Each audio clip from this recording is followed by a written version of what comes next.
Bonjour, bonsoir tout le monde. Voilà, la vidéo sortira un petit peu tard, mais elle sera courte, hein, vous inquiétez pas.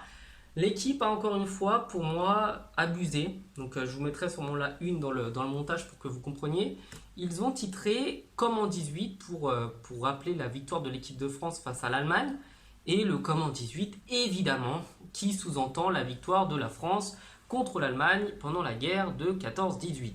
Donc là où je pense qu'ils ont abusé, et pour leur défense, vraiment, je suis quelqu'un qui a un humour plus que sombre. Honnêtement, je pense qu'à ce petit jeu-là, je les explose tous. Vraiment. Genre, au niveau de l'humour noir, je pense que je les explose.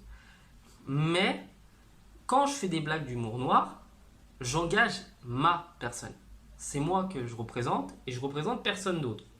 Mais quand vous le faites au nom d'un journal, qui en plus n'a pas vocation à être satirique, hein, je veux dire, c'est pas Charlie Hebdo, c'est pas le Canard enchaîné, c'est pas des journaux comme ça qui sont déjà des fois plus que limite. Et il y a un certain journal que je cautionne absolument pas, que je n'apprécie pas du tout, je le citerai pas. Euh, mais là, c'est un journal qui normalement ne fait que du sport, qui parle de biathlon, qui parle de tennis, qui parle de football, de curling, de je sais pas, de saut à la branche, ou je sais pas quel sport ils ont encore inventé. Et là, en fait, de faire cette une, déjà, ça ravive un passé qui est plus que douloureux pour les deux pays, parce que la France a tout autant souffert que l'Allemagne, et inversement. Ça ravive même si heureusement, hein, ça ne sera pas le cas, les générations sont quand même assez intelligentes pour comprendre, qui ravive un passé plus que douloureux, comme je vous l'ai dit, et qui ravive surtout des rivalités, et voire même une haine historique entre les deux pays, et que nos dirigeants, malgré les gros défauts qu'on leur connaît, euh, ont réussi pour moi à effacer, puisqu'il n'y a plus vraiment de rivalité entre l'Allemagne et la France, et ces deux pays qui sont alliés et amis. Euh, mais comme je vous l'ai dit, en fait, que ce soit le journal L'équipe directement qui le fasse, c'est comme si tous les journalistes de l'équipe cautionnaient cette vanne. C'est comme si toutes les équipes de rédaction cautionnaient ça. C'est comme si toutes les personnes qui ont créé le journal et celles qui y travaillent et qui y travailleront étaient d'accord avec ce genre de vanne.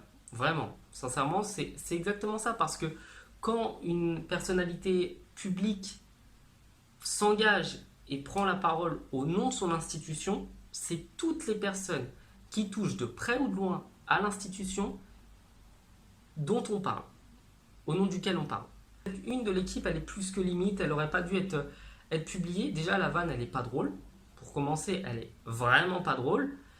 Euh, et dans le même temps, il y avait l'occasion de faire tellement plus de blagues. Mais vraiment des blagues qui auraient pu vraiment faire sourire tout le monde, qui auraient pu vraiment faire rigoler tout le monde. Et là, leur blague, elle est juste de mauvais goût, elle est super manquée. Heureusement, je vous mettrai peut-être le tweet si j'arrive à le retrouver.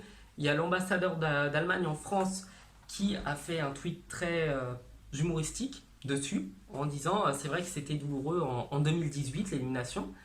Et heureusement, en fait, que les institutions allemandes l'ont bien pris, ont compris que c'était une blague qui n'était pas drôle. Parce que, honnêtement, si on était dans un climat avec un peu plus de conflits, et par exemple un petit moustachu autrichien qui n'était pas content, avec une bonne propagande, vous pouvez faire croire que tous les Français en fait sont comme ça, alors que non, et c'est l'occasion de créer des tensions qui servent à rien. Donc voilà, je vous souhaite de passer une bonne journée, j'espère que la vidéo elle vous aura plu, n'hésitez pas à me dire vous ce que vous en pensez, c'était une vidéo assez rapide mais je pense qu'elle devait quand même être faite, et je vous dis à bientôt, ciao.